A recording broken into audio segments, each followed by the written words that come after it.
آپ تو قید خانے کا کھانا بھی جو ہے کہتی ہے کہ پرہیز کیا کرو کھانے سے، تو میں رکتی ہوں، بھوک اس سے برداشت نہیں۔ اور اس کے بعد بھتیجی اپنی پھپھی سے کہتی، پھپھی امی ایک کام کرو، تمہاری دعا بہت قبول ہوتی ہے نا پھپھی امی، ایک کام کرو، یا تو میرے لیے کھانے کا انتظام کر دو، دعا کر دو، یا پھر یہ دعا کر دو کہ میری موت ہو جائے، میں مر جاؤں، تاکہ مجھے بھوک اور پیاس اور اس تکلیف سے نجات۔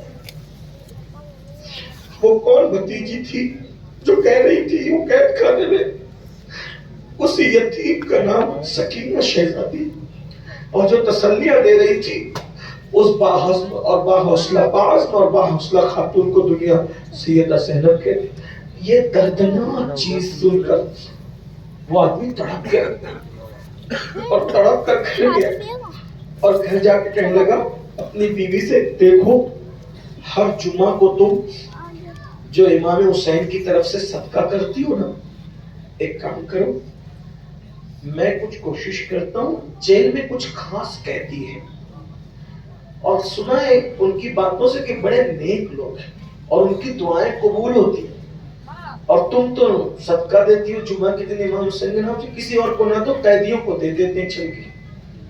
اچھا، صدقہ بنایا، کھانے میں تیار کیا، اور اس کے بعد جو داروغہ تھا جیل کا اس کو کچھ بینا فسلا کر کچھ دیا، اور اس کے بعد قید خانے تک رسائی حاصل کی گئے تو کیا دیکھا، ایک ننھا سا دبلا پتلا زرد رنگ کا شہزادہ 12-13 سال کا ہتھکڑیوں میں پڑا ہوا ہے اور روتے ہوئے بھی ذکر کر رہا ہے، ننھی سی بچی ہے وہ بھی ذکر کر رہی، رو رہی، سارا ماحول ایسا ہے۔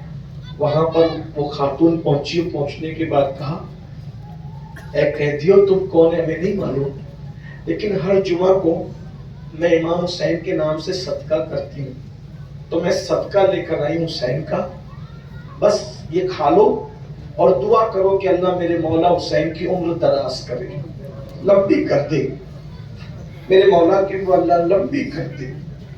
سب نے سنا، صبر کا پیمانہ لبریز ہوا، جو زخم کو سوکھ رہے تھے وہ پھر سے ہرے ہو گئے اور پھوٹ پھوٹ کے رونے لگے۔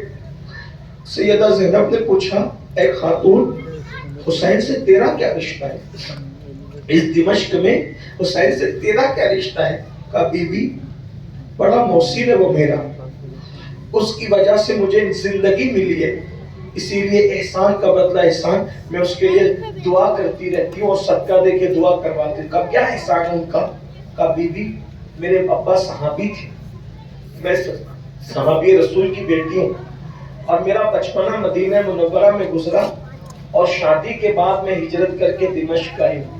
میرا بچپنا مدینہ منورہ میں گزرا، میں بچی تھی، چھوٹی بچی، اتنی بیمار ہو گئی کہ ڈاکٹروں نے یعنی حکیموں نے جواب دے دیا، حکیموں نے کہا یہ بچی بچے گی نہیں، مر جائے گی۔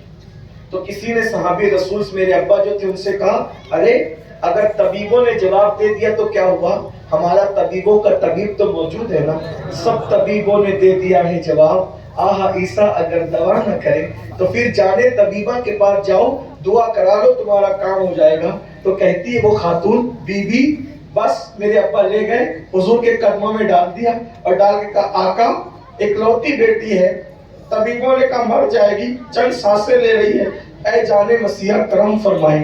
بس یہ باتیں ہو ہی رہی تھی، اتنے میں ایک چاند جیسا خوبصورت شہزادہ دوڑتے ہوئے آیا اور حضور کو لپٹ گیا، اور لپٹنے کے بعد اس کے ہاتھ مجھے لگ گئے۔ ہاتھ کیا لگنے تھے، اللہ نے مجھے شفا دے دیا، حیات نو دے دی، اس کے ہاتھ لگنے تھے، اللہ اکبر۔ میرے بابا نے کہا بیٹا وہ کوئی اور نہیں تھا، وہ سیدہ کا لال حسین تھا، جب اس کے ہاتھ لگنے سے تجھے شفا ہوئی ہے تو جب تک حیات رہنا حسین کی حیاتی کی دعا کرتے رہنا۔ میرا معمول ہے بی بی کہ میں ہر جمعہ کو صدقہ کرتی ہوں، اور جس کو صدقہ دیتی ہوں کہتی ہوں دعا کرو میرے حسین کی عمر لمبی ہو جائے، میرے حسین کی عمر طویل ہو جائے۔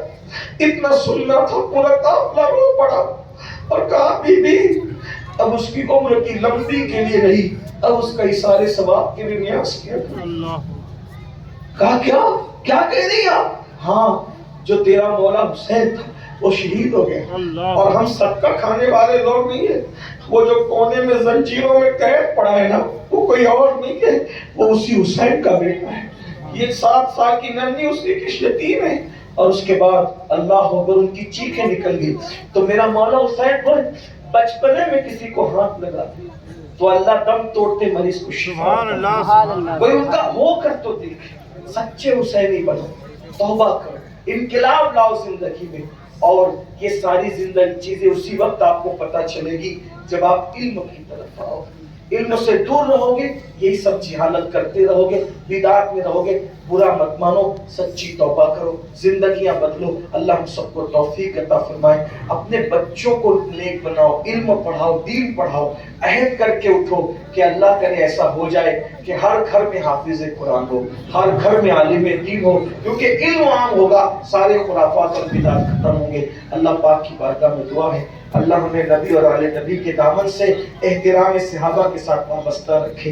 گفتگو کے درمیان اگر کوئی غلطی تو اللہ تعالیٰ معاف کر دے۔ استغفر اللہ ربی ان ربی لغفور رحیم وما علینا الا البلاغ۔ السلام۔